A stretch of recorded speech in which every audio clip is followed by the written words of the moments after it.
ஒரு சுவிசேஷமானது அறிவிக்கப்பட்ட போது 2000 வருஷத்துக்கு முன்பாக சுவிசேஷ வானத்திலிருந்து பூமிக்கு வந்த போதே அது வல்லமை நிறைந்ததா இருந்தது. அல்லேலூயா. அதே சுவிசேஷம் சீசருக்குள்ளா போன போது அவர்கள் இந்த உலகத்தில் பிரித்து அனுப்பப்பட்ட போது அது வல்லமை நிறைந்ததா சுவிசேஷம் கடந்து போனது. அப்படிதான் தோமா இங்க வந்தார். அல்லேலூயா. கேட்குறீங்களா?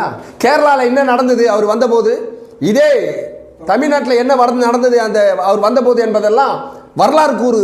தேவன் எந்த அளவுக்கு வல்லமையோடு அவருக்கு அவர் மூலமாக கிரியை செய்து கொண்டார். இதே தோமா முழுமையான விசுவாசம் அல்ல, அவர் தொட்டு பார்த்து கண்டு விசுவாசித்த ஒரு மனிதனை அனுப்பியே அந்த வல்லமை கிரியை செய்ததென்றால்,